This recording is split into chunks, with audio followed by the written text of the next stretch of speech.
Ohayo gozaimasu, minasan. O genki desu ka? Yasumi wa dou desu ka? Ureshikatta desu ka?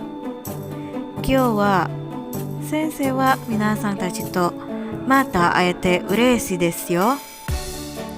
Minasan, senshu sensei wa nani nani desu no bunkei no koto o oshiete agemashita. この今回は先生は動詞のことを教えたいと思います。それは事象形とマス形のことです。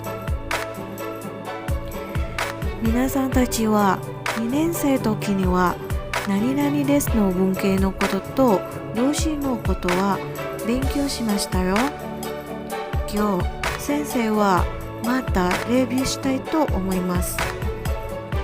皆さんたちはペカをやっていたので、皆さんたちは覚えられるようにその宿題を繰り返します。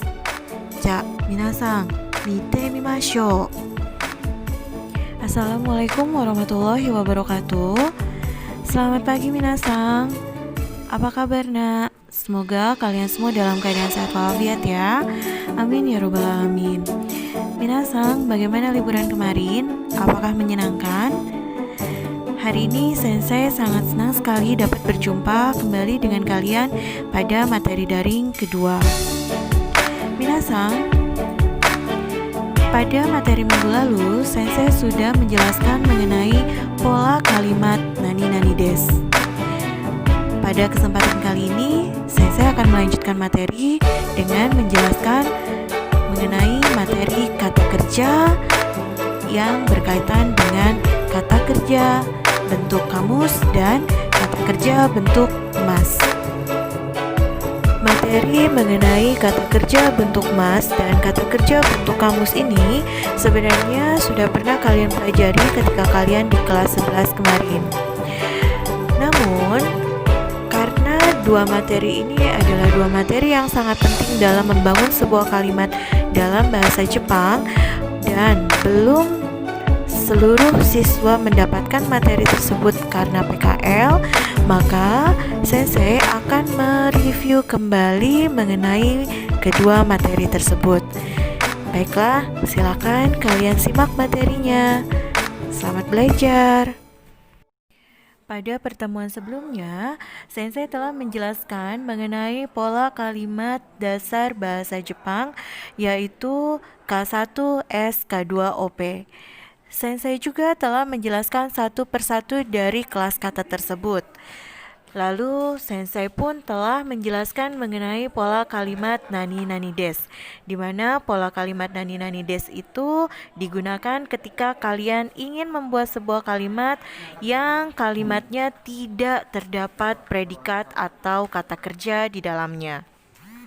Apabila pola kalimat nani-nani desu ini hanya digunakan untuk pola kalimat dasar bahasa Jepang sampai objek saja, yaitu K1, S, K2, O, maka untuk membuat pola kalimat dasar bahasa Jepang yang lengkap, itu kalian harus dapat mempelajari terlebih dahulu mengenai kata kerja bentuk kamus ataupun kata kerja bentuk mas, sehingga kalian dapat membuat kalimat menggunakan pola kalimat lengkap dasar bahasa Jepang, yaitu K1, S, K2, OP.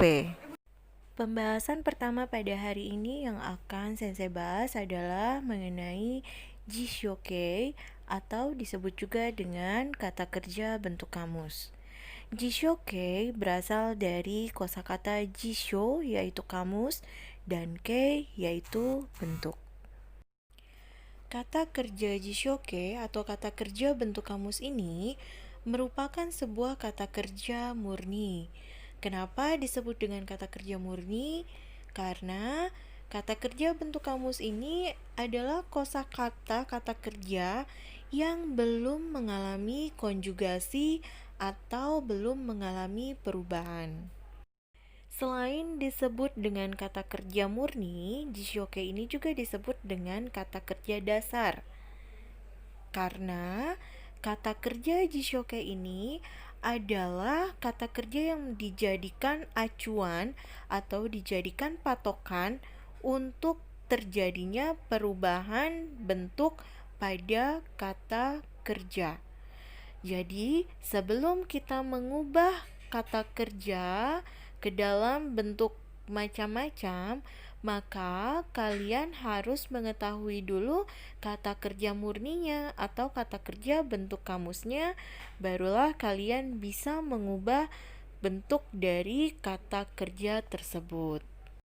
Kata kerja jishoke atau kata kerja bentuk kamus selain disebut dengan kata kerja murni atau kata kerja dasar, jishoke ini juga dikenal dengan kata kerja bentuk biasa atau dengan istilahnya yaitu futsuke.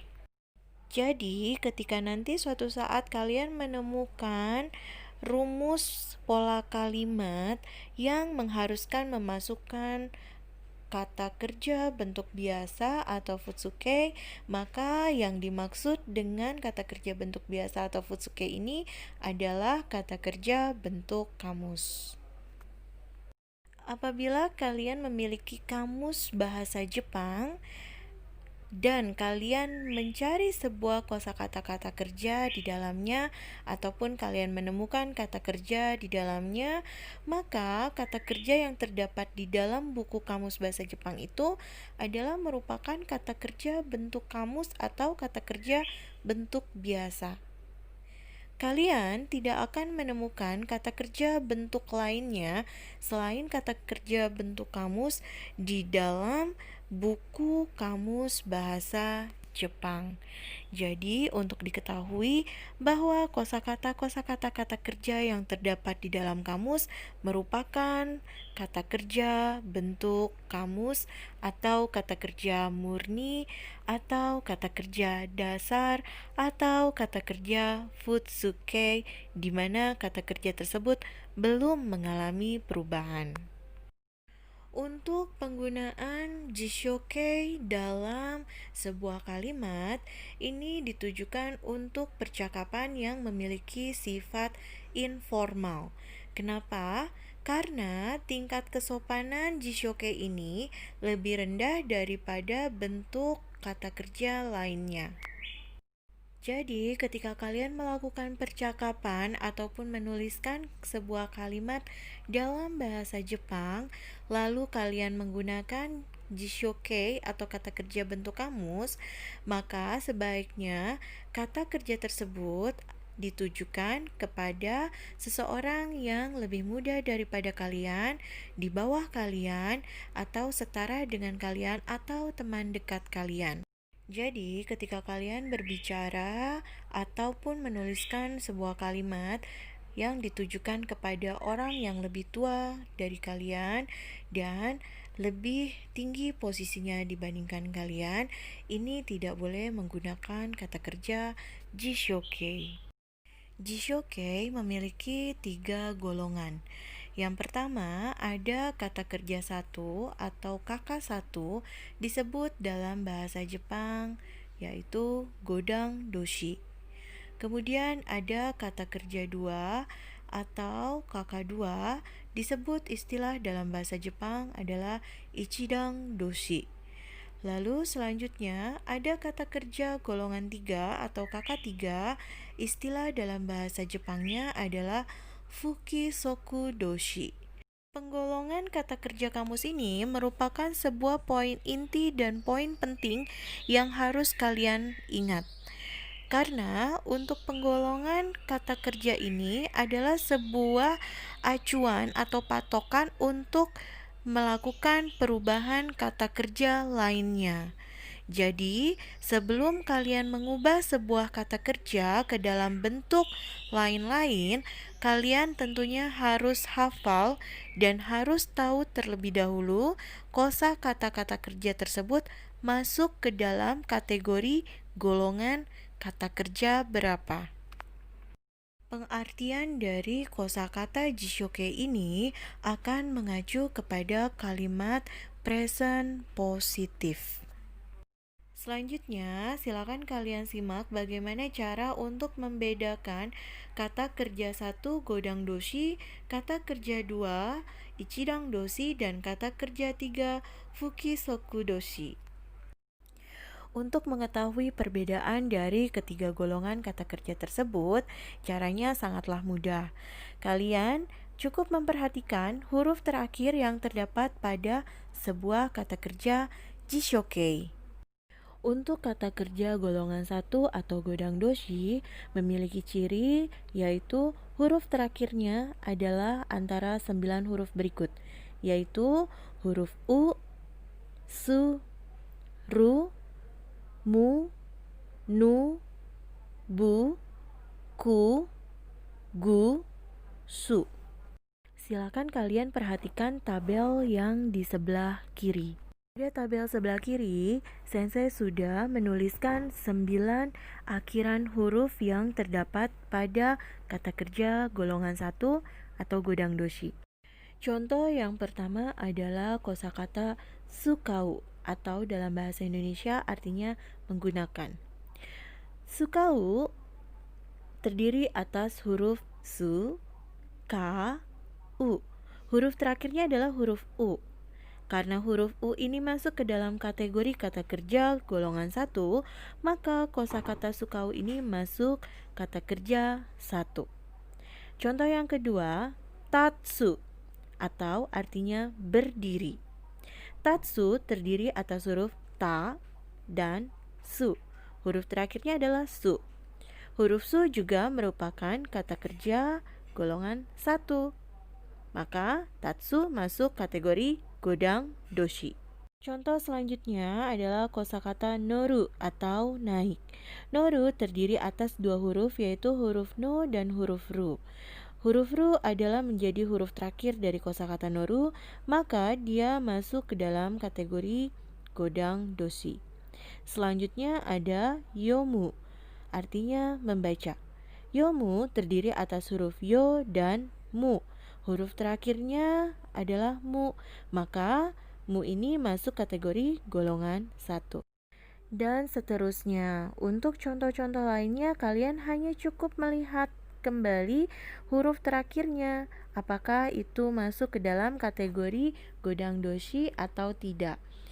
Yang penting kalian ingat saja bahwa 9 huruf terakhir dari godang doshi atau kata kerja 1 yaitu utsuru, munubu, kugusu. Apabila kalian sudah hafal, maka kalian tentunya akan mudah membedakan mana yang masuk kategori kata kerja 1. Selanjutnya, silakan kalian memperhatikan tabel yang di atas bagian tengah. Pada tabel ini adalah akhiran yang terdapat pada kata kerja golongan 2 atau ichidang doshi. Ichidang doshi atau kata kerja golongan 2 hanya memiliki 2 akhiran saja, yaitu kosakata yang 3 huruf terakhirnya adalah eru dan iru.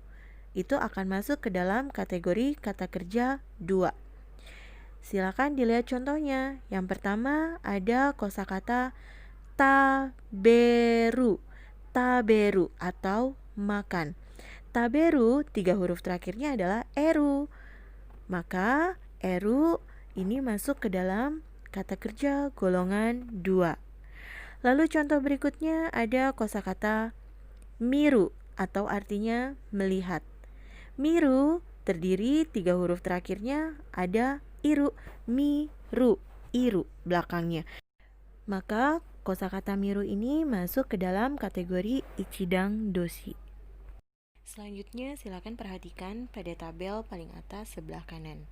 Itu adalah tabel untuk akhiran kata kerja golongan 3 atau fukisoku doshi.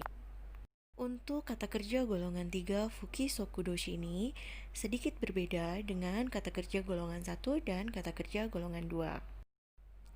Untuk kata kerja golongan 1 dan kata kerja golongan 2, huruf yang diletakkan di paling akhir itu hanya berfungsi sebagai huruf saja, maka tidak memiliki arti atau tidak memiliki makna. Karena sebagaimana kalian pun pasti sudah mengetahui bahwa yang namanya huruf itu tidak memiliki arti atau tidak memiliki makna. Yang memiliki arti atau makna adalah sebuah kosakata.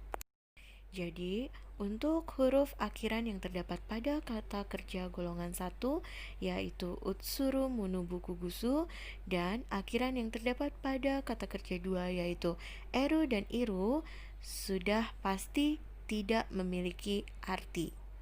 Namun, untuk kata kerja golongan 3 atau fukisokudoshi ini, akhirannya itu terdiri atas suru dan kuru. Untuk suru dan kuru, ini bukan hanya sekedar huruf saja, tapi sudah membentuk sebuah kosakata, berarti kedua akhiran ini memiliki arti. Dalam bahasa Indonesia, suru artinya melakukan, sedangkan kuru artinya datang. Dan selanjutnya yang terdapat pada kata kerja golongan 3 adalah dilihat dari penempatan penulisan akhiran. Kalau tadi untuk kata kerja 1 dan kata kerja 2, penulisan huruf akhiran itu bergabung dengan huruf lainnya sehingga membentuk sebuah kosakata. Namun, kalau untuk kata kerja golongan 3, penulisan kata suru dan kuru ini akan terpisah dengan kosakata lainnya. Jadi, ada spasi, ada jeda di antara kosakata lainnya. Kenapa? Karena suru dan kuru ini sudah membentuk sebuah kosakata. Silakan kalian lihat contoh kosakatanya. Untuk akhiran suru, contoh kosakatanya ada benkyo suru. Penulisan benkyo suru itu terpisah antara benkyo spasi suru. Kenapa? Karena benkyo itu merupakan kosakata, yaitu artinya pembelajaran. Suru juga merupakan sebuah kosakata, artinya melakukan. Benkyo suru, melakukan pembelajaran, atau kita jadikan menjadi satu kosakata yaitu belajar. Untuk contoh yang kedua, dari akhiran kuru, motte kuru. Motte terpisah penulisannya dengan kuru. Motte artinya membawa. Kuru artinya datang. Diartikan motte kuru menjadi datang dan membawa. Jadi nanti kalian harus berhati-hati ya dalam penulisan akhiran pada golongan kata kerja. Hal penting lainnya yang harus kalian perhatikan adalah ketika kalian menemukan kosa kata-kata kerja di mana memiliki akhiran ru.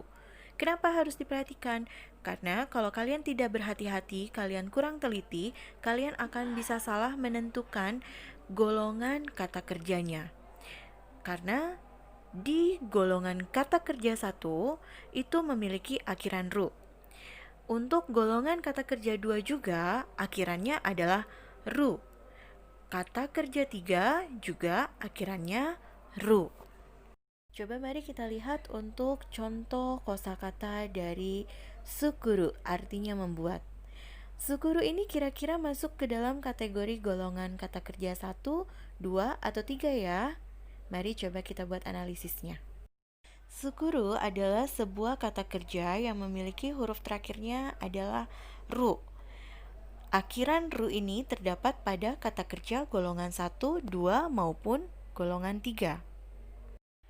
Langkah pertama yang harus kalian perhatikan ketika menemukan kata kerja yang memiliki akhiran ru adalah melihat 3 huruf terakhirnya.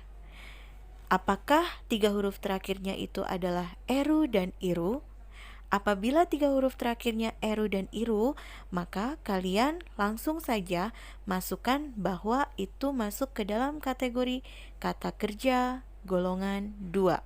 Namun, apabila 3 huruf terakhirnya bukan eru atau iru, maka ada kemungkinan kata kerja tersebut masuk ke dalam kata kerja golongan 1 atau kata kerja golongan 3. Sekarang kita lihat untuk kata sukuru.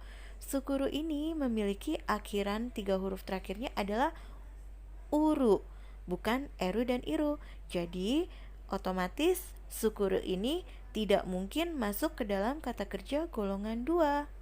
Jadi, untuk sukuru ini kira-kira masuk golongan 1 atau 3 ya? Nah, kita masuk ke langkah yang kedua untuk membedakannya, yaitu lihat 4 huruf terakhirnya. Apakah 4 huruf terakhirnya itu adalah suru dan kuru? Apabila 4 huruf terakhirnya bukan suru atau kuru, maka sudah pasti itu bukan kata kerja golongan 3.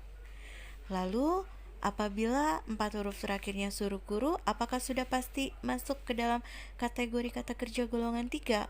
Belum tentu. Kenapa belum tentu? Karena kita harus melihat dulu apakah suru atau kuru yang terdapat pada kosakata tersebut hanya merupakan sebuah huruf saja atau sebuah kosakata. Untuk mengetahui apakah suru atau kuru ini merupakan sebuah huruf saja atau sebuah kosakata, dilihat dari ada atau tidaknya jeda atau spasi dalam penulisannya. Seperti pada contoh sebelumnya yang sudah saya jelaskan, yaitu mote guru. Mote spasi guru. Maka guru yang terdapat dalam kosakata mote guru adalah merupakan sebuah kosakata, bukan hanya sekedar huruf. Jadi mote guru masuk ke kata kerja 3. Lalu bagaimana dengan sukuru? Untuk kosakata sukuru, penulisan kurunya ini tidak ada spasi atau tidak ada jeda. Dia bergabung dengan huruf lainnya. Maka sukuru bukan kata kerja 3, tapi masuk ke dalam kata kerja 1. Jadi, diingat ya nak, jangan sampai kalian lupa. Yang pertama adalah kalian lihat 3 huruf terakhirnya. Apakah 3 huruf terakhirnya adalah eru atau iru? Apabila dia 3 huruf terakhirnya eru atau iru, maka dia akan masuk ke dalam kata kerja golongan 2. Namun, apabila dia 3 huruf terakhirnya bukan eru ataupun iru, kalian langsung segera lihat 4 huruf terakhirnya. Apakah 4 huruf terakhirnya adalah suru atau kuru?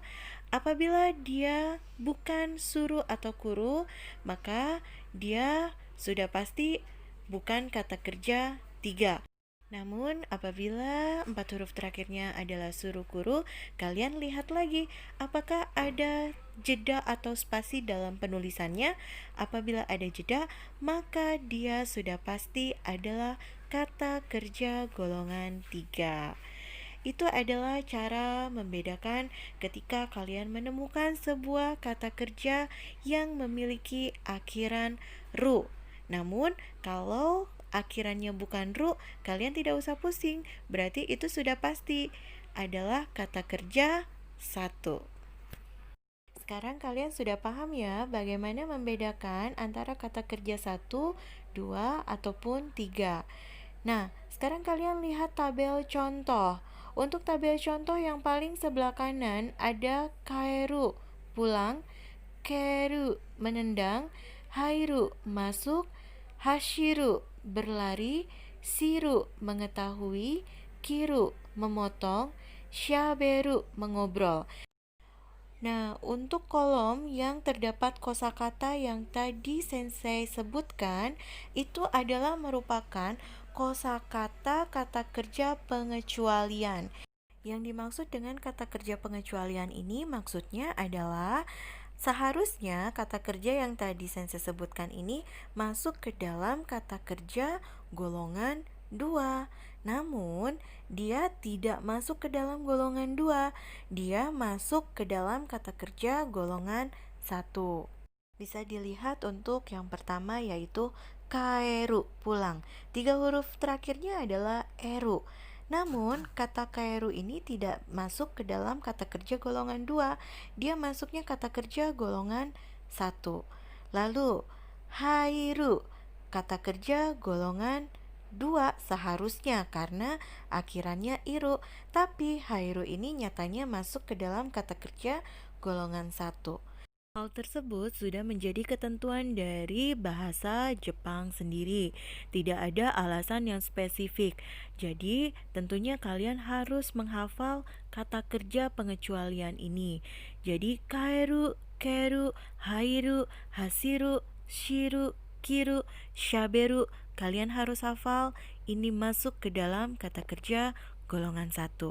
Apabila kalian tidak hafal atau kalian lupa, nantinya kalian akan berpengaruh kepada ketika kalian melakukan perubahan pada sebuah kata kerja.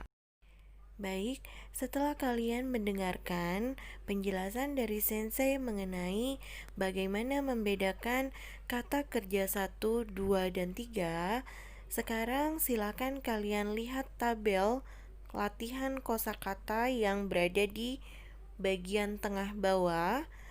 Silakan kalian coba berlatih, tentukan kata kerja berapakah yang terdapat pada kosakata-kosakata yang ada di dalam tabel.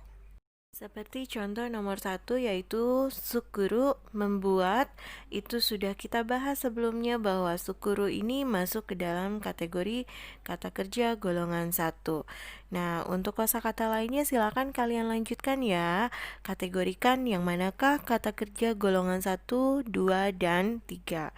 Setelah kalian memahami dan dapat membedakan antara kata kerja 1, kata kerja 2, dan kata kerja 3, sekarang mari kalian simak mengenai kata kerja bentuk mas atau yang disebut dengan maskei.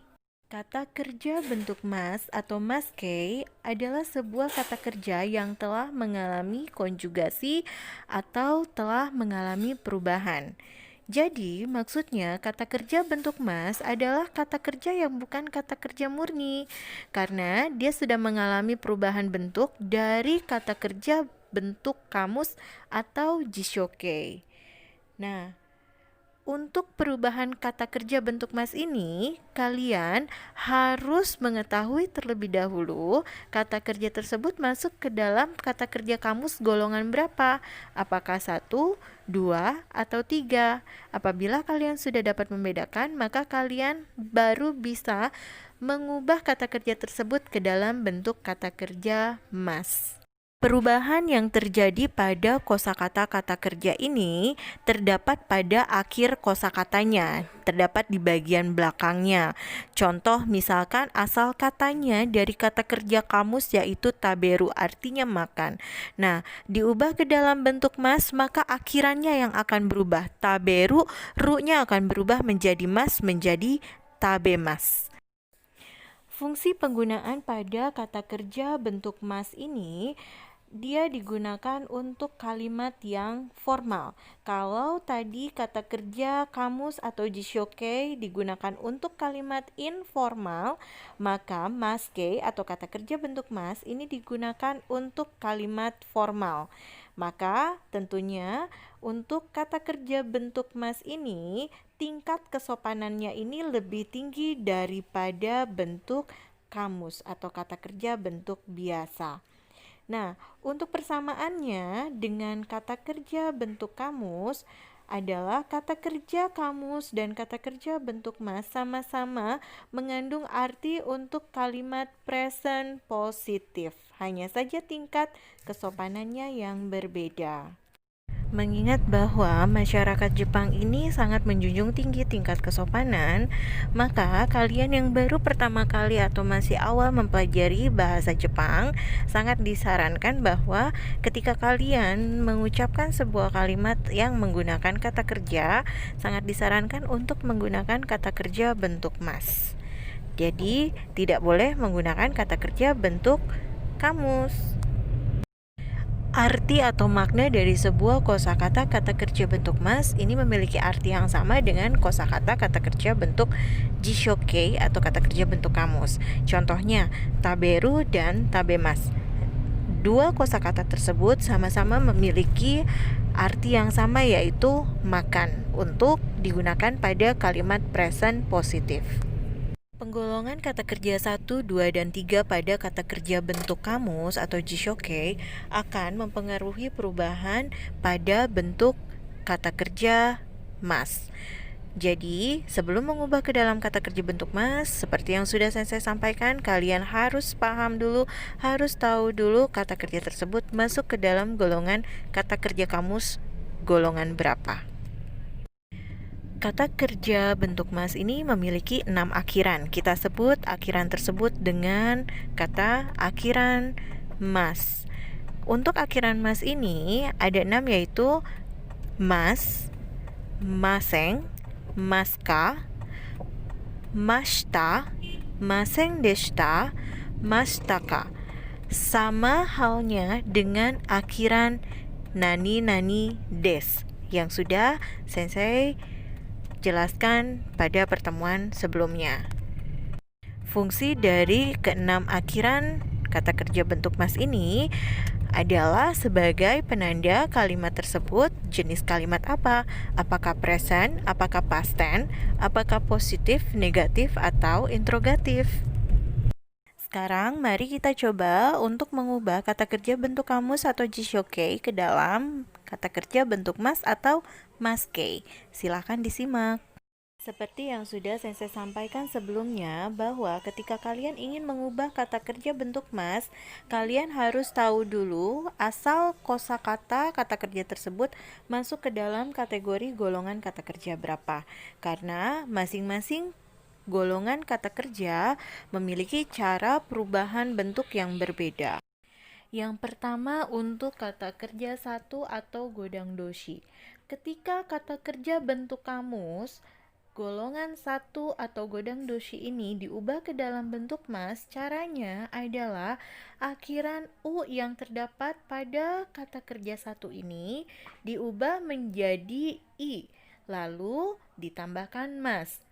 U berubah menjadi i, su berubah menjadi ci, ru berubah menjadi ri, mu berubah menjadi mi, nu berubah menjadi ni, bu berubah menjadi bi, ku berubah menjadi ki, gu berubah menjadi gi, dan su berubah menjadi shi.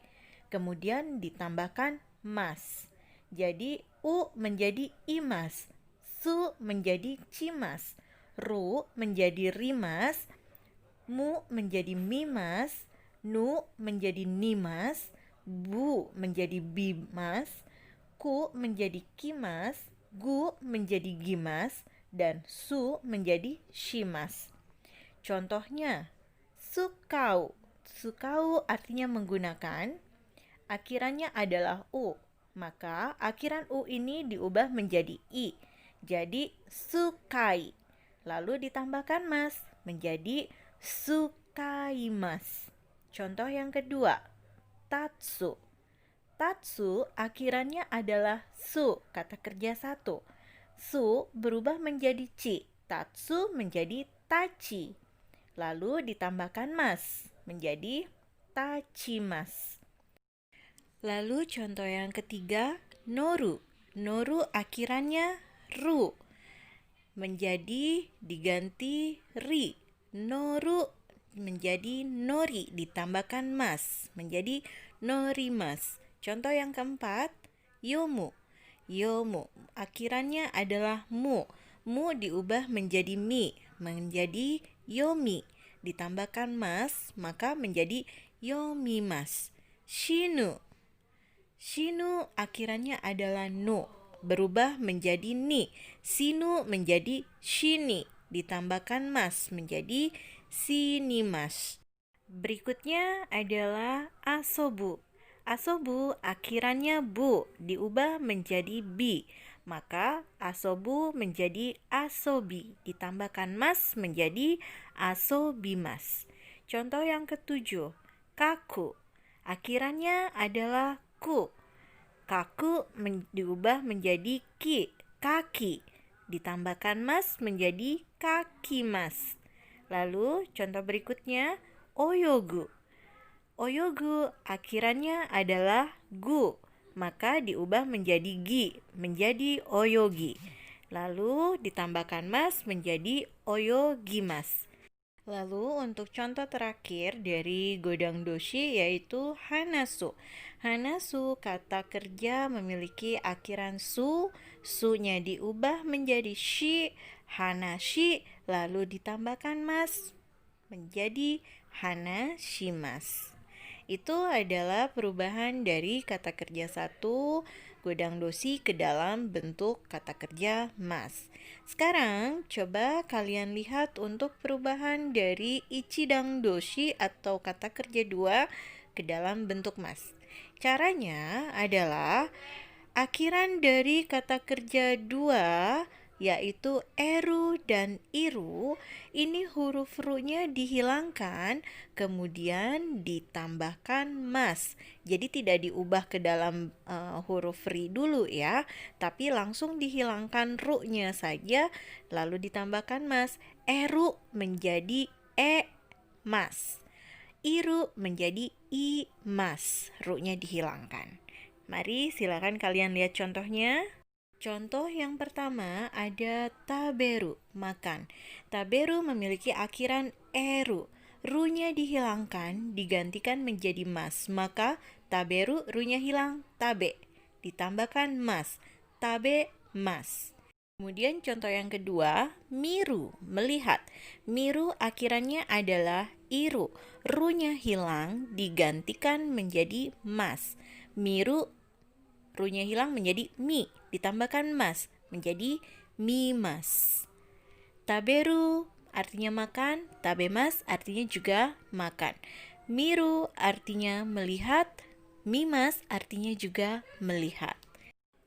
Sekarang silakan kalian lihat untuk perubahan kata kerja kamus golongan 3 atau fukisoku doshi ke dalam kata kerja bentuk mas. Untuk kata kerja golongan 3 ini ada dua akhiran yaitu suru dan kuro. Nah, ini harus kalian ingat saja perubahannya. Suru akan berubah menjadi simas. Kuro akan berubah menjadi kimas. Jadi, untuk kata kerja golongan 3 ini tidak seperti golongan 1 dan 2 yang hanya menghilangkan sebagian saja atau mengganti sebagian saja. Tapi, untuk kata kerja golongan 3 ini mengubah secara keseluruhan. Suru menjadi simas, kuru menjadi kimas. Nah, sekarang kalian sudah paham ya bagaimana cara mengubah kata kerja bentuk kamus ke dalam kata kerja bentuk mas, baik kata kerja golongan 1, 2 maupun golongan 3. Sekarang mari kita lanjutkan ke materi berikutnya yaitu penggunaan kata kerja bentuk mas ke dalam sebuah kalimat. Nah, sebelum kita masuk ke pola kalimatnya, kalian silakan perhatikan dulu contoh untuk akhiran kata kerja bentuk mas. Seperti yang sudah Sensei jelaskan sebelumnya bahwa akhiran mas ini digunakan sebagai penanda kalimat untuk mengetahui jenis kalimat tersebut masuk kategori jenis apa. Apakah present atau past tense, lalu positif, negatif, atau interrogatif. Sama halnya seperti akhiran nani des. Hanya saja kalian harus mengetahui perbedaannya kapan kalian menggunakan pola kalimat nani des atau akhiran nani des dan kapan kalian harus menggunakan pola kalimat nani mas atau akhiran nani mas. Simpelnya, kalian hanya cukup mengingat bahwa kalian bisa menggunakan pola kalimat nani mas atau akhiran mas ketika di dalam kalimat tersebut ada atau diakhiri dengan kata kerja atau diakhiri dengan predikat. Dalam artian menggunakan pola kalimat bahasa Jepang K1, S, K2, O, P. Tapi kalau tidak ada predikatnya, kalian menggunakan nani des. Jadi pola kalimat dasar bahasa Jepangnya adalah K1, S, K2, O. Tidak ada predikatnya ya. Sekarang silakan kalian lihat contoh akhiran dari maske. Yang pertama ada present positif. Ketika kalimat tersebut masuk ke dalam kategori kalimat present positif, maka kata kerjanya diakhiri dengan akhiran mas. Contohnya, taberu, makan, kata kerja 2 diubah menjadi ru-nya hilang, digantikan mas menjadi tabemas. artinya makan. Lalu untuk kalimat yang kedua, contoh yang kedua, present negatif. Present negatif, akhiran masnya adalah maseng. Bagaimana cara mengubahnya? Caranya, kalian ubah dulu kata kerja kamus menjadi kata kerja bentuk mas, lalu masnya digantikan dengan maseng. Contohnya, taberu, artinya makan. Kata kerja dua karena akhirannya eru. Lalu ru-nya dihilangkan diganti mas menjadi tabemas. Kemudian masnya diganti menjadi maseng, menjadi tabe maseng. Maka artinya menjadi tabe maseng adalah tidak atau belum makan. Lalu untuk akhiran selanjutnya, untuk kalimat present interrogatif diakhiri dengan akhiran maska. Maska, bagaimana cara mengubahnya? Sama dengan kalimat present negatif. Ubah terlebih dahulu kata kerja kamus ke dalam bentuk mas, kemudian masnya diganti menjadi maska. Contohnya, taberu memiliki akhiran kata eru, maka taberu adalah kata kerja golongan 2. Diubah ke dalam bentuk mas. Aturannya kata kerja golongan 2 diubah ke dalam bentuk mas adalah ru-nya dihilangkan lalu ditambahkan mas. Taberu, ru-nya hilang, tabe ditambahkan mas, tabe mas. Lalu kemudian masnya diganti menjadi maska. Maka taberu menjadi tabe mas, kemudian menjadi tabe maska. Artinya, apakah sedang makan? Kemudian untuk kalimat past tense atau lampau, past positif diakhiri dengan kata mashita. Tulisannya mashita, tapi dibacanya mashita. Sama halnya dengan present negatif dan interrogatif. Diubah terlebih dahulu kata kerja kamusnya ke dalam bentuk mas, kemudian diganti masnya menjadi mashita. Contohnya, taberu. Akhirannya adalah eru. Karena akhirannya eru, maka taberu ini masuk ke dalam kategori kata kerja golongan 2. Di mana untuk mengubah kata kerja golongan 2 ke dalam bentuk mas adalah ru-nya harus dihilangkan, kemudian ditambahkan mas. Taberu, ru-nya dihilangkan, kemudian ditambahkan mas menjadi tabe mas. Kemudian masnya diganti menjadi mashita. Jadi untuk kalimat past positif adalah tabe mashita. Artinya sudah makan. Dalam hal ini, ketika kalian mengucapkan tabe mashita, sudah makan, berarti posisi kalian saat mengucapkan kalimat ini, kalian sudah tidak sedang makan lagi, sudah selesai makannya, sudah tidak dikerjakan lagi. Selanjutnya untuk kalimat past negatif. Past negatif adalah maseng deshita. Contohnya taberu. Taberu kata kerja golongan 2 karena memiliki akhiran eru. Lalu ru-nya dihilangkan diganti menjadi mas, jadi tabe mas. Kemudian masnya diganti menjadi maseng deshita. Untuk kalimat past negatif di akhir menjadi tabe maseng deshita. Artinya kemarin tidak makan atau tadi tidak makan. Lalu untuk akhiran nani-nani mas yang terakhir adalah untuk kalimat past interrogatif, yaitu mashtaka. Tulisannya mashitaka. Namun seringkali diucapkannya pronunciation-nya adalah mashtaka. Sama halnya dengan akhiran mas yang lain, kata kerja bentuk kamusnya harus diubah dulu ke dalam bentuk mas. Kemudian baru diganti masnya menjadi mashtaka. Contoh, taberu, kata kerja 2, akhirannya eru. Ru-nya hilang diganti mas menjadi tabe mas. Masnya diganti menjadi mashtaka, menjadi tabe mashtaka. Artinya, apakah kemarin sudah makan, atau apakah tadi sudah makan.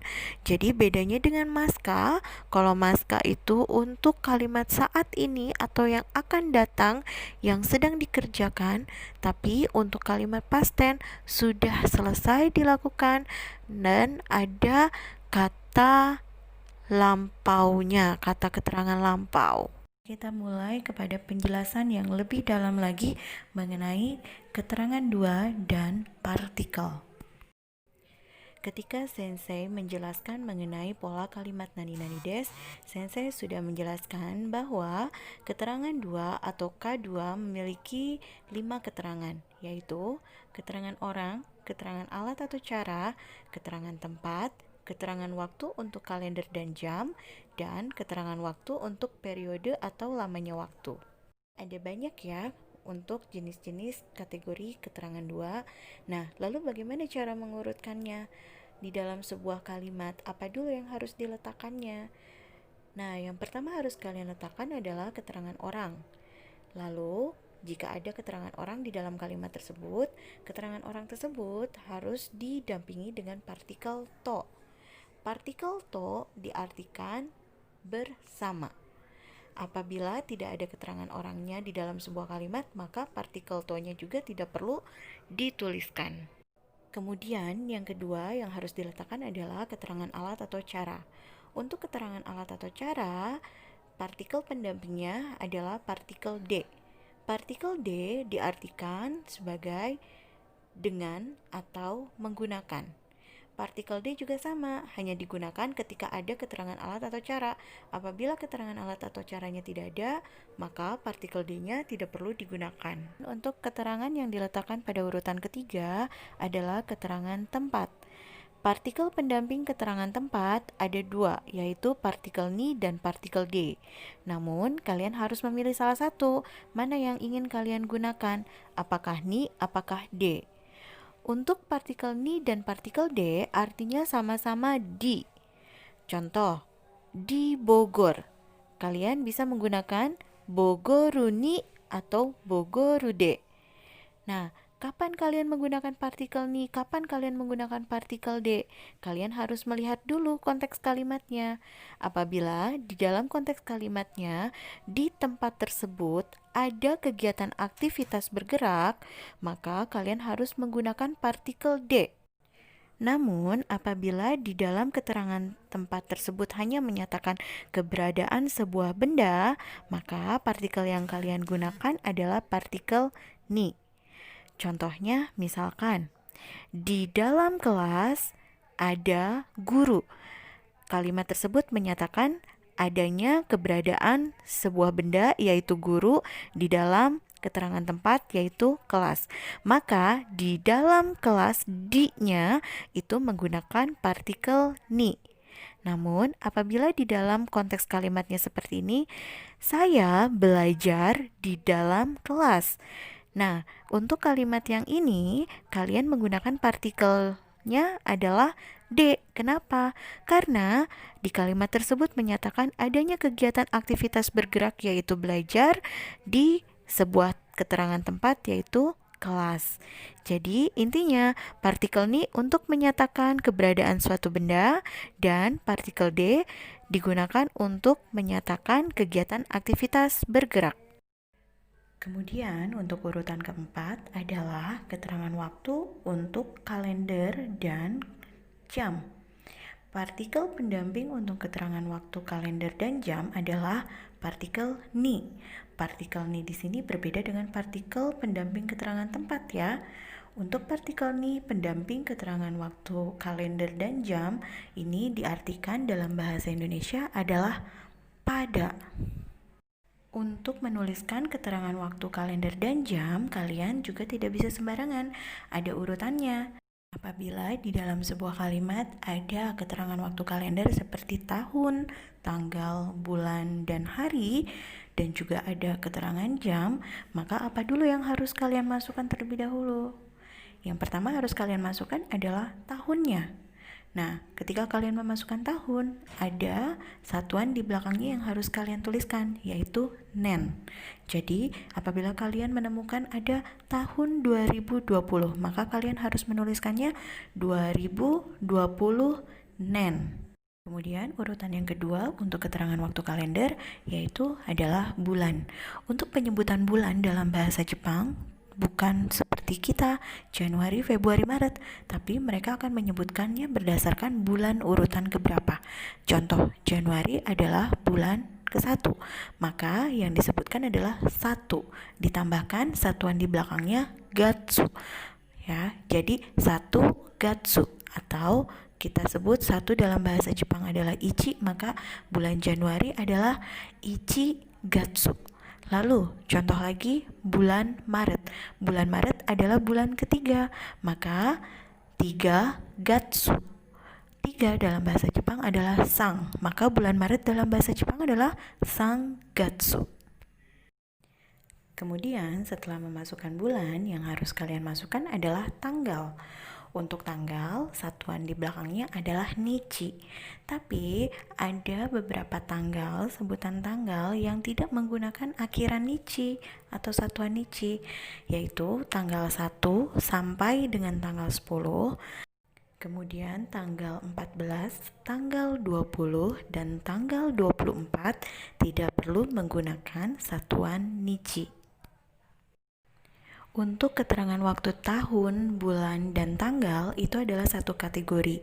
Nah, ketika di dalam kalimat tersebut ada tahun, bulan, atau tanggal, kemudian ada harinya, maka untuk menghubungkan tahun, bulan, tanggal dengan hari, kalian harus menggunakan partikel no antara kategori tahun, bulan, tanggal dengan hari.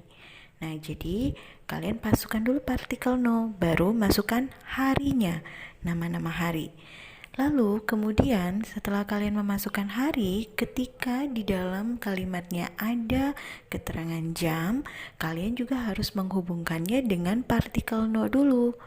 Setelah memasukkan partikel no, baru kalian pilih apakah gozeng atau gogo. Gozeng adalah AM, dari 12 malam sampai dengan 12 siang.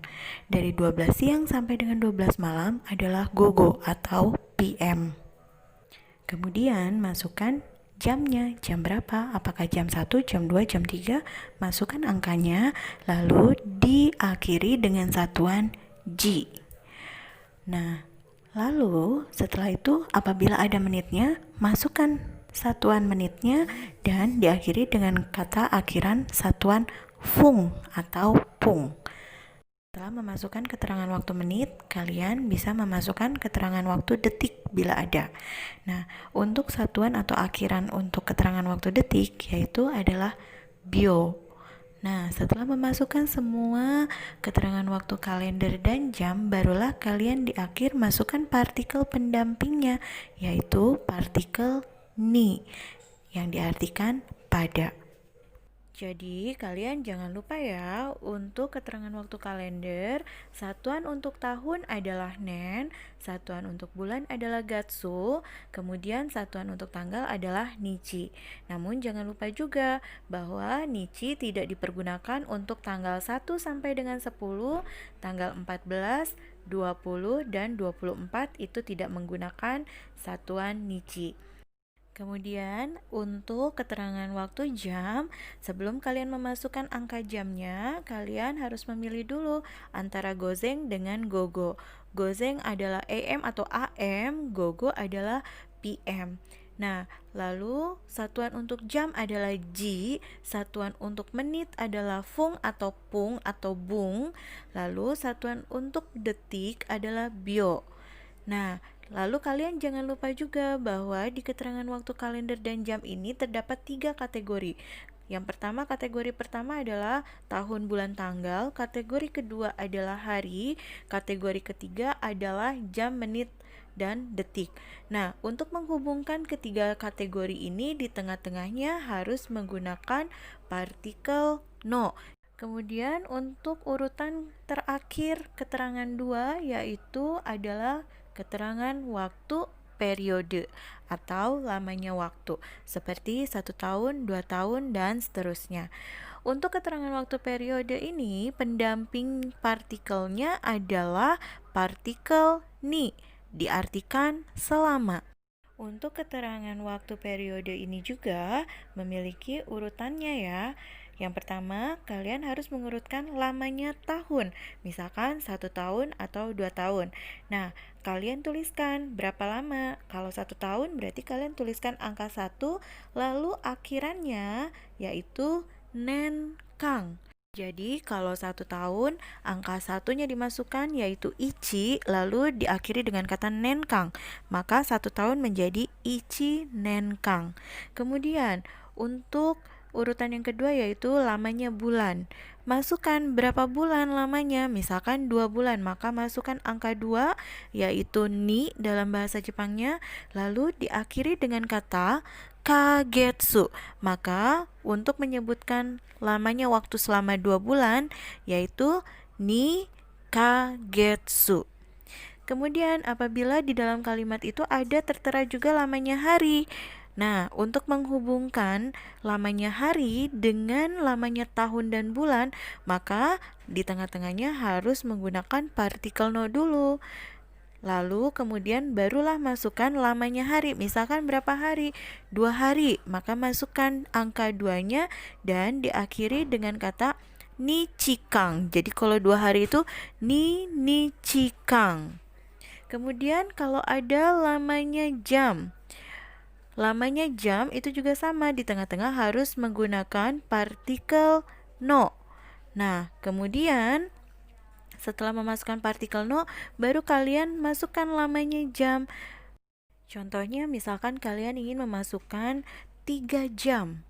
Maka tuliskan angka 3 dalam bahasa Jepang adalah sang, lalu ditambahkan di belakangnya jikang. Maka 3 jam dalam bahasa Jepang menjadi sanjikang.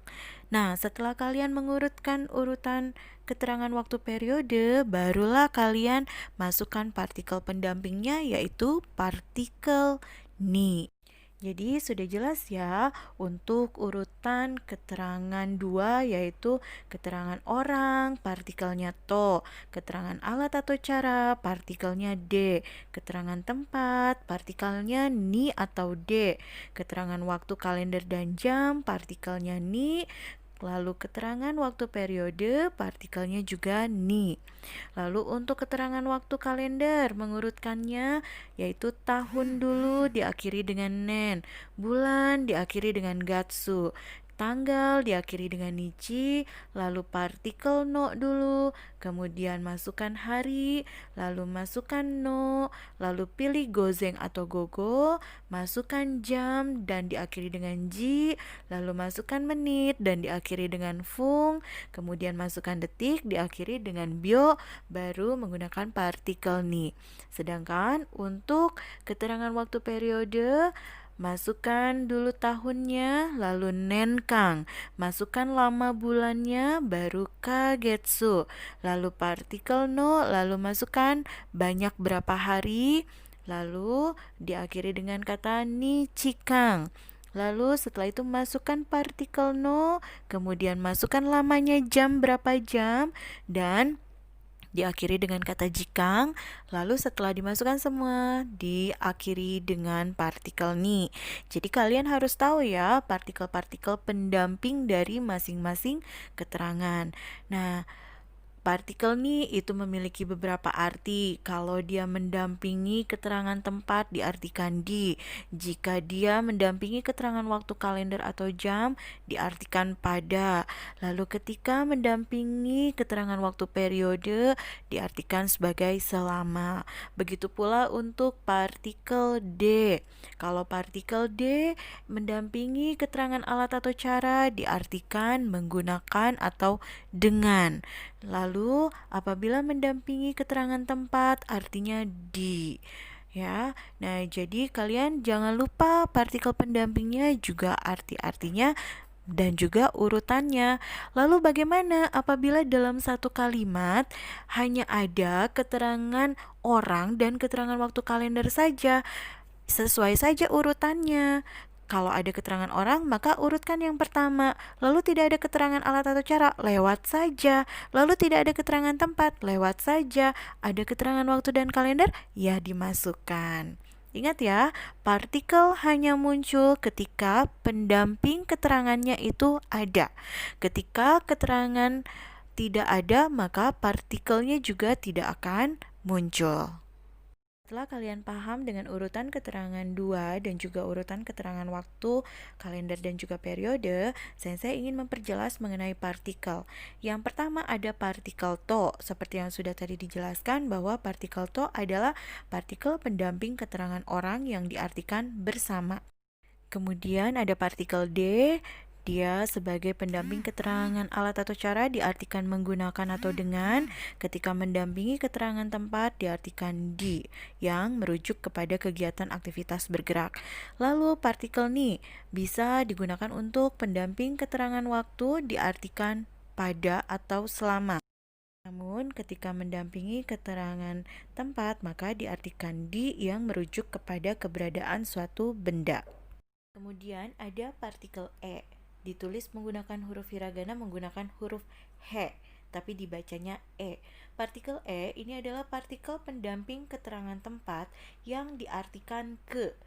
Namun, untuk penggunaan partikel E ini harus diikuti dengan kata kerja pergi, datang, dan pulang, atau iku, kuru, dan kaeru. Kemudian ada partikel O.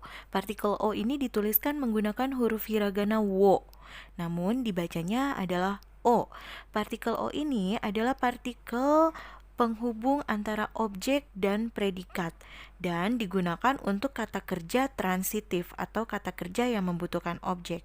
Jadi apabila di dalam sebuah kalimatnya ada kata kerja namun tidak terdapat objeknya, maka partikel wo ini tidak perlu digunakan. Penempatan untuk partikel O ini diletakkan antara objek dan predikat di tengah-tengahnya.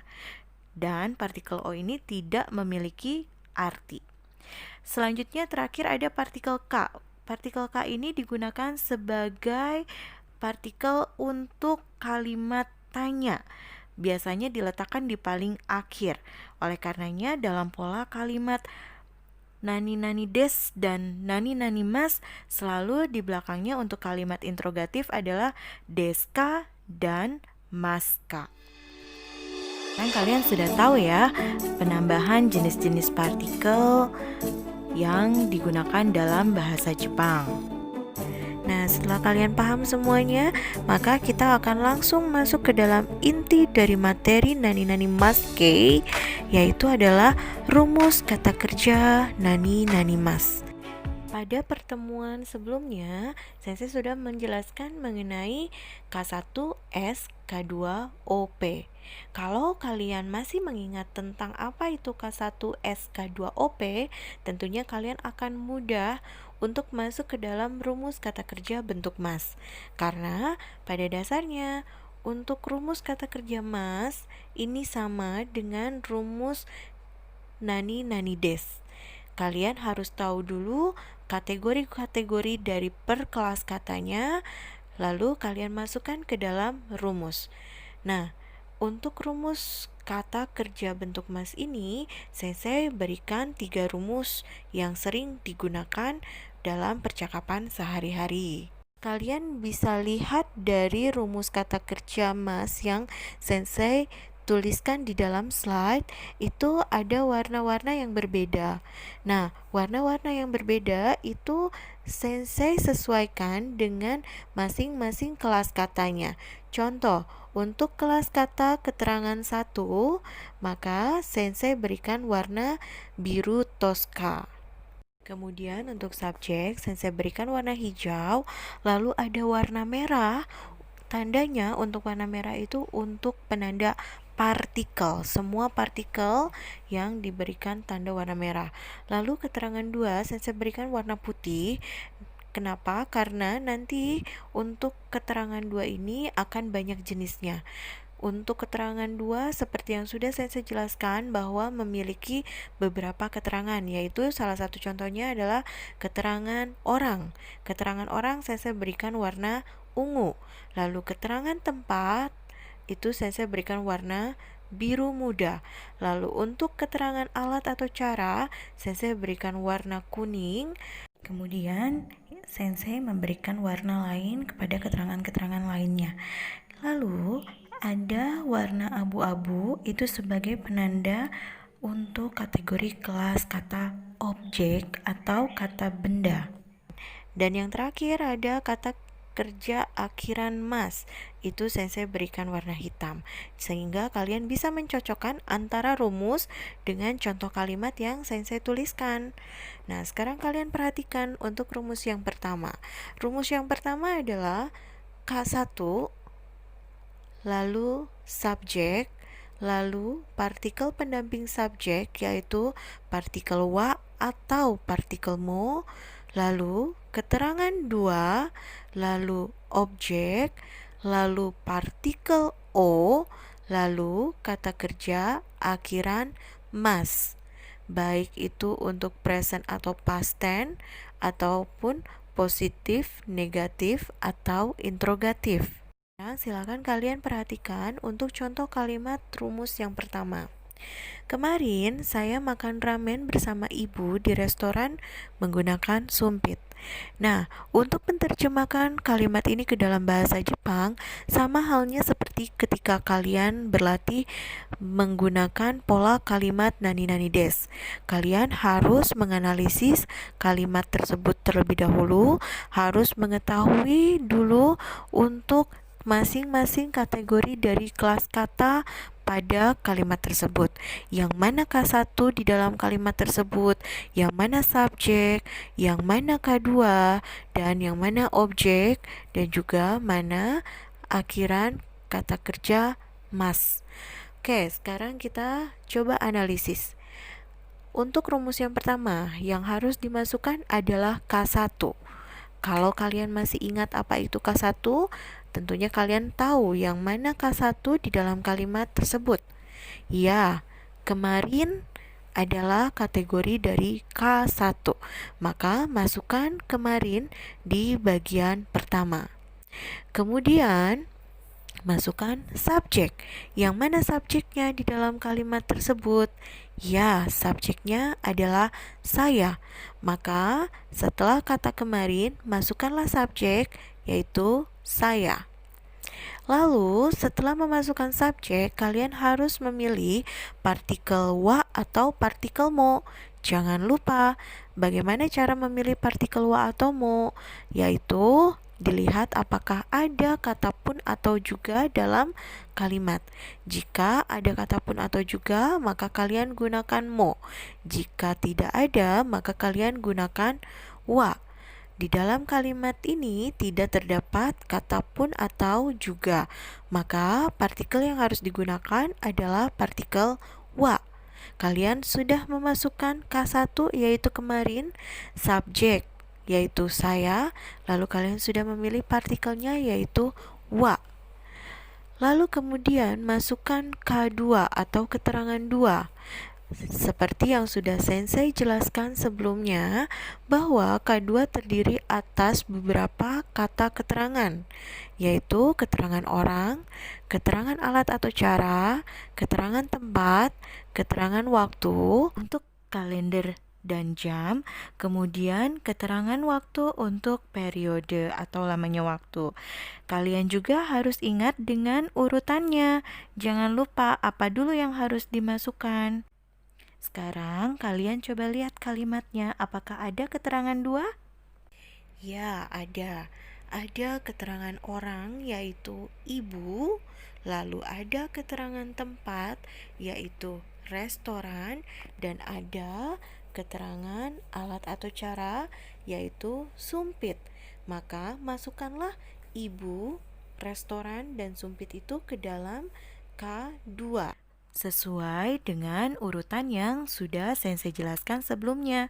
Urutan pertama adalah keterangan orang, maka masukkan dulu ibu yang pertama, lalu didampingi dengan partikel to. Kemudian, masukkan urutan selanjutnya yaitu keterangan alat atau cara. Keterangan alat atau cara dalam kalimat di atas adalah sumpit. Maka masukkanlah sumpit dengan partikel pendampingnya yaitu D. Setelah memasukkan keterangan alat atau cara, kemudian urutan yang ketiga adalah keterangan tempat. Keterangan tempat di dalam kalimat tersebut adalah restoran. Maka masukkanlah restoran dan partikelnya kalian harus memilih untuk keterangan tempat apakah ni, apakah D. Jangan lupa dengan fungsi partikel ni dan D. Nah, di kalimat ini bukan menunjukkan keberadaan suatu benda, tapi menunjukkan kegiatan aktivitas di tempat tersebut. Adanya kegiatan aktivitas apa? Aktivitasnya adalah makan ramen di restoran. Maka partikel yang menunjukkan untuk kegiatan aktivitas bergerak adalah D. Jadi, masukkan keterangan tempatnya restoran dan didampingi dengan partikel D. Bukan partikel ni ya. Kalau ni itu untuk menunjukkan keberadaan suatu benda. Lalu, urutan yang keempat itu harus memasukkan keterangan waktu untuk kalender dan jam. Namun, pada kalimat ini tidak terdapat keterangan waktu kalender dan jam, maka bisa dilewat saja. Karena keterangan waktu kalender dan jam dilewat, maka partikel pendampingnya yaitu partikel ni tidak perlu digunakan. Lalu untuk urutan yang terakhir adalah memasukkan keterangan waktu periode atau lamanya waktu. Di dalam kalimat ini tidak terdapat keterangan waktu periode, jadi langsung saja dilewat, tidak perlu dimasukkan. Begitu pula partikel pendampingnya tidak perlu dimasukkan. Nah, karena sudah memasukkan kedua, sekarang kalian harus memasukkan objeknya. Yang mana objeknya di dalam kalimat ini? Apakah ada objek di dalam kalimat ini? Ya, ada. Objeknya adalah ramen. Karena objeknya ada di dalam kalimat ini, maka partikel O harus dimasukkan. Jangan lupa fungsi dari partikel O adalah penghubung antara objek dan kata kerja. Berikutnya, mana kata kerjanya? Ya, kata kerjanya adalah makan. Nah, masukkanlah makan ke dalam kata kerja. Nah, setelah kalian memasukkan kata kerjanya makan, kalian harus menggolongkan terlebih dahulu kata kerja makan ini masuk kategori kata kerja berapa. Apabila kalian sudah mengetahui kata kerja tersebut masuk ke dalam kategori kata kerja golongan berapa, apakah 1, 2, atau 3, barulah kalian mengubah kata kerja tersebut ke dalam bentuk mas. Kita lihat untuk makan. Makan dalam bahasa Jepang taberu. Akhirannya adalah eru. Maka makan masuk ke dalam kategori golongan 2. Maka untuk kata kerja golongan 2 makan diubah ke dalam bentuk mas menjadi tabemas. Nah, apabila sudah masuk ke dalam tabemas, kalian tentukan jenis kalimatnya. Masuk kategori apa kalimat ini? Apakah present, apakah past tense? Apakah positif, negatif, atau interrogatif? Untuk kalimat ini, karena ada kata keterangan lampau yaitu kemarin, maka kalimat ini masuk kategori past tense atau lampau. Kemudian kalimat ini masuk ke dalam kalimat positif karena tidak ada kata tanya ataupun tidak ada kata yang mengandung unsur negatif yaitu tidak atau bukan. Maka akhiran mas untuk kalimat ini adalah past positif yaitu mashita. Maka nanti kalian harus mengubah makan diubah ke dalam kata kerja bentuk mas, lalu masnya dihilangkan diganti menjadi mashita. Maka taberu menjadi tabemas dan kemudian menjadi tabemashita. Setelah kalian mengetahui kelas katanya, maka sekarang tinggal kalian susun dan kalian terjemahkan ke dalam bahasa Jepang. K1, kemarin. Dalam bahasa Jepang, kino. Subjek, saya. Dalam bahasa Jepang, watashi. Lalu partikelnya adalah partikel wa. Lalu keterangan duanya ada keterangan orang, yaitu ibu. Bahasa Jepangnya adalah okasang. Karena ada keterangan orang, maka keterangan orang tersebut harus didampingi dengan partikel to. Maka menjadi okasang to. Lalu setelah keterangan orang, ada keterangan alat atau cara, yaitu sumpit. Sumpit dalam bahasa Jepang adalah hashi. Untuk keterangan alat atau cara harus didampingi dengan partikel D yang artinya menggunakan, maka menjadi hashide. Lalu kemudian masukkan keterangan tempat. Keterangan tempatnya adalah restoran. Bahasa Jepangnya restoran adalah resutoran. Nah, partikel pendamping keterangan tempat adalah ni atau de. Nah, di sini kita akan memilih D karena keterangan tempatnya merujuk kepada aktivitas kegiatan bergerak, menjadi resutoran D. Kemudian setelah K2 dimasukkan, masukkan objek yaitu ramen. Lalu diikuti dengan partikel O. Lalu kata kerjanya adalah taberu menjadi tabemas dan diubah menjadi kalimat past tense positif yaitu tabemashita. Maka terbentuklah kalimatnya menjadi kino watashi wa okasan to hashi de restoran de ramen o tabemashita. Sekarang kalian sudah bisa ya memasukkan kalimat menggunakan rumus yang pertama. Sekarang kita lihat untuk rumus yang kedua. Rumus yang kedua sama dengan rumus yang pertama, hanya saja perbedaannya adanya penggunaan partikel he atau diartikan ke. Untuk rumus yang kedua, urutannya adalah K1 subjek, pilih partikel wa atau mo, lalu K2.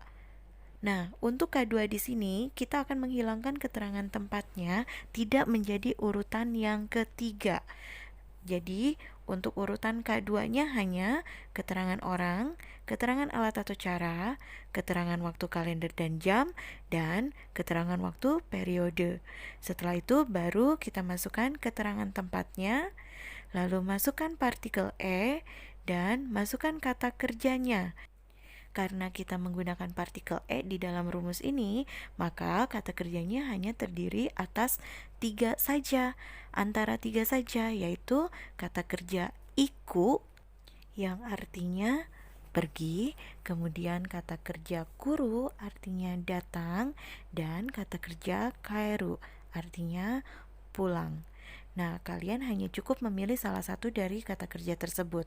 Setelah memasukkan salah satu dari kata kerja tersebut, kita ubah kata kerja tersebut ke dalam akhiran mas. Namun, jangan lupa, sebelum kalian mengubah ke dalam akhiran mas, kalian harus tahu dulu, iku, kuru, dan kairu itu masuk ke dalam kategori kata kerja berapa.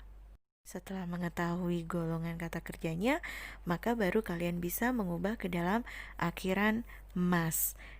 Menentukan akhiran mas, jangan lupa hanya melihat konteks kalimatnya, apakah present, apakah past tense, apakah positif, negatif, atau interrogatif. Sekarang silakan kalian simak untuk contoh kalimatnya. Besok kamu juga tidak akan pergi ke Jepang bersama keluarga menggunakan pesawat. Untuk kalimat ini, K1-nya adalah besok. Dalam bahasa Jepang, ashita. Lalu, subjeknya adalah kamu. Bahasa Jepangnya adalah anata. Kemudian, partikelnya wa atau mo. Di dalam kalimat ini ada kata juga, maka yang dipilih adalah mo. Kemudian, masukkan K2-nya.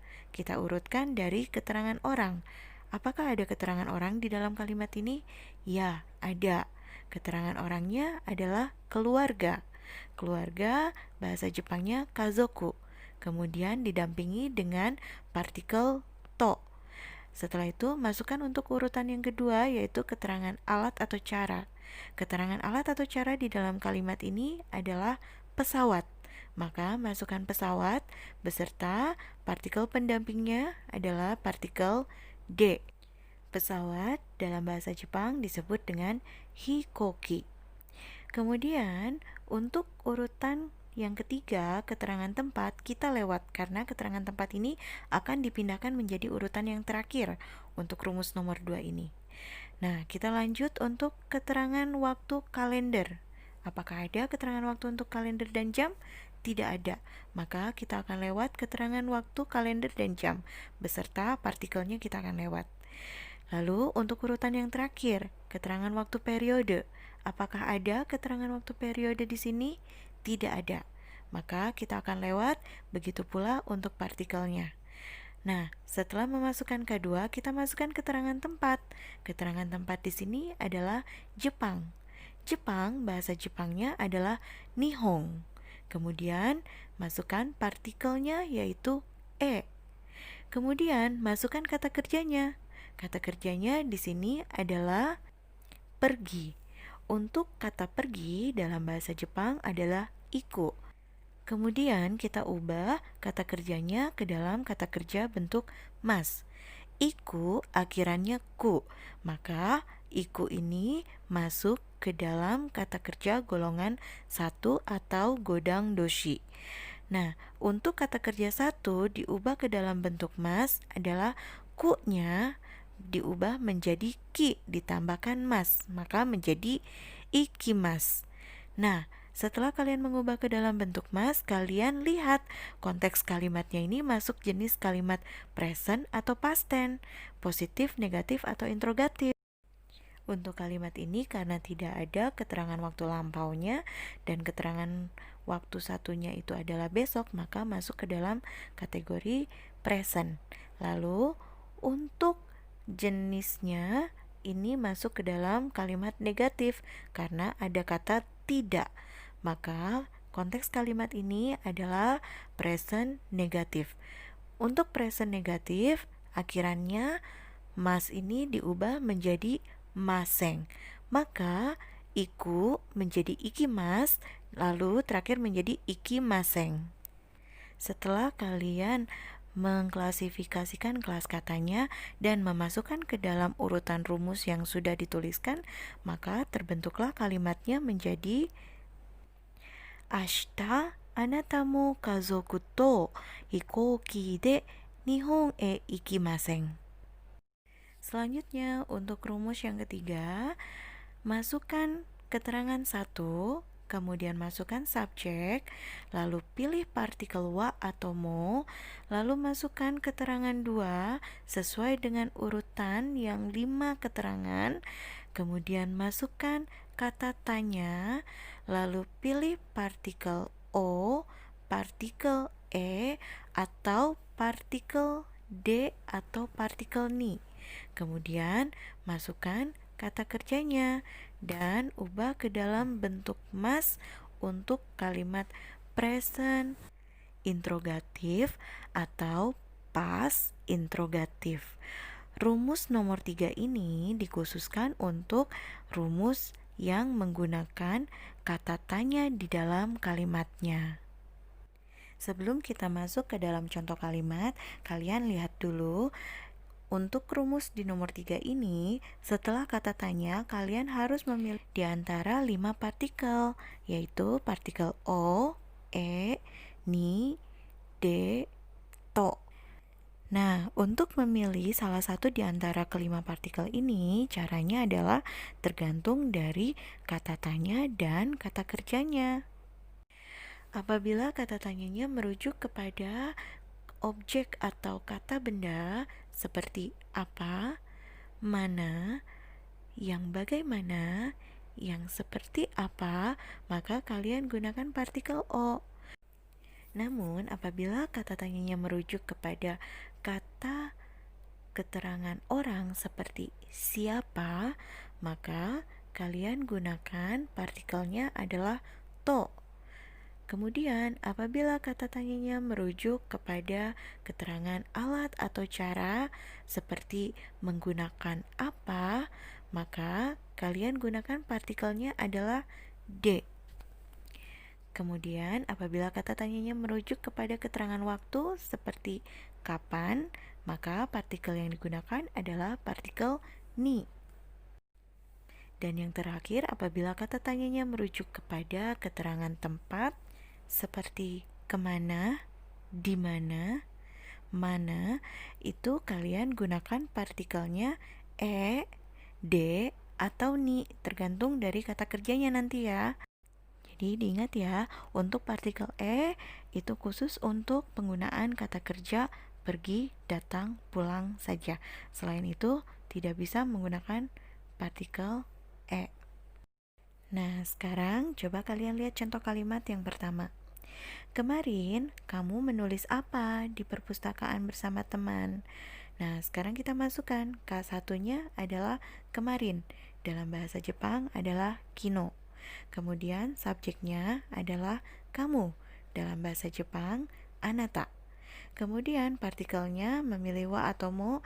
Di sini yang dipilih adalah wa karena tidak ada kata pun atau juga. Lalu kemudian masukkan K2-nya. Apakah ada K2-nya? Ya, ada. Keterangan orang dulu yang dimasukkan, yaitu teman. Teman dalam bahasa Jepang adalah tomodachi. Kemudian partikelnya adalah to. Lalu kemudian masukkan yang urutan kedua untuk K2, yaitu keterangan alat atau cara. Namun di dalam kalimat ini tidak terdapat keterangan alat atau cara, jadi kita lewat. Begitu pula partikelnya. Kemudian kita masukkan urutan yang ketiga, yaitu adalah keterangan tempat. Nah, di dalam kalimat ini keterangan tempatnya ada, yaitu perpustakaan. Nah, perpustakaan bahasa Jepangnya adalah toshokan. Nah, untuk partikel pendamping keterangan tempat itu adalah antara ni, de, dan e. Kita akan memilih partikelnya adalah D, karena di dalam kalimat ini adalah menunjukkan aktivitas kegiatan bergerak, yaitu menulis.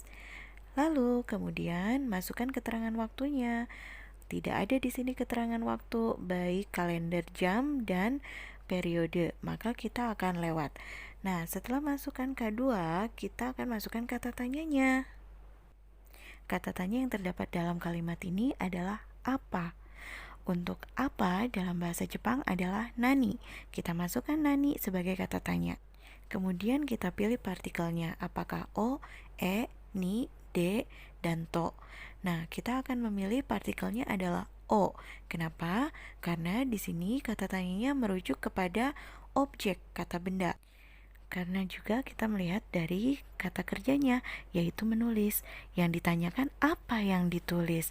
Maka kata tanya apa ini merujuk kepada objek. Setelah memilih partikel O, kita masukkan kata kerjanya. Di dalam kalimat ini, kata kerjanya adalah menulis. Menulis dalam bahasa Jepang adalah kaku. Kaku masuk ke dalam kategori kata kerja satu, karena akhirannya adalah ku. Maka kaku diubah ke dalam bentuk mas menjadi kaki mas. Nah, selanjutnya kita masukkan ke dalam akhiran mas. Akhiran mas ditentukan dari jenis kalimatnya. Kalimat di sini masuk ke dalam kategori pas interrogatif. Karena ada keterangan waktu lampau yaitu kemarin dan ada kata tanyanya yaitu apa. Maka menjadi kalimat pas interrogatif adalah mashtaka. Maka kaki mas, masnya diubah menjadi mashtaka, menjadi kaki mashtaka. Nah, setelah kalian mengurutkan kelas katanya dan memasukkan ke dalam rumus, juga menerjemahkan perkatanya, maka terbentuklah kalimatnya menjadi kino, anata wa tomodachi to toshokan de nani o kakimashita ka? Nah, sekarang silakan lihat untuk contoh kalimat yang kedua. Besok kamu pulang kemana? Nah, kita coba masukkan ke dalam rumus. K1 di dalam kalimat ini adalah besok. Besok dalam bahasa Jepang adalah ashita. Kemudian subjeknya adalah kamu. Dalam bahasa Jepang adalah anata. Kemudian partikel yang dipilih adalah partikel wa karena tidak ada kata pun atau juga. Kemudian masukkan K2-nya. Apakah ada di dalam kalimat ini? Tidak ada. Tidak ada keterangan orang, tempat, dan lain-lain. Tidak ada K2-nya, maka kita akan lewat. Nah, masukkan kata tanyanya. Kata tanyanya ada? Ya, ada. kemana. Kemana dalam bahasa Jepang adalah doko. Kemudian kalian harus memilih partikelnya. Partikel yang dipilih adalah partikel E. Kenapa partikel E? Karena ada kata kerja pulang. Jangan lupa, apabila ada kata kerja pergi, datang, atau pulang, maka partikel yang harus digunakan adalah partikel E. Kemudian kita masukkan kata kerjanya. Kata kerjanya dalam kalimat ini adalah pulang. Pulang dalam bahasa Jepang adalah kaeru. Kaeru itu masuk ke dalam kategori kata kerja pengecualian.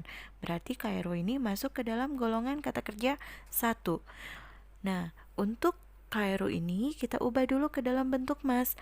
Kaeru, ru-nya berubah menjadi ri ditambahkan mas, maka menjadi kaerimas. Nah, lalu lihat konteks kalimatnya untuk menentukan akhiran masnya. Konteks kalimatnya di sini adalah present karena ada keterangan waktu besok. Dan untuk jenis kalimatnya adalah interrogatif karena ada kata tanyanya. Maka untuk kalimat ini adalah present interrogatif yaitu maska menjadi kaerimaska. Dan akhirnya tersusunlah kalimatnya menjadi Ashita anata wa doko e kaerimasu ka? Baik, untuk materi nani-nani mas ini sudah saya jelaskan semuanya dengan sangat panjang dan sangat jelas. Saya harap kalian dapat mempergunakan rumus mas ini ke dalam percakapan sehari-hari.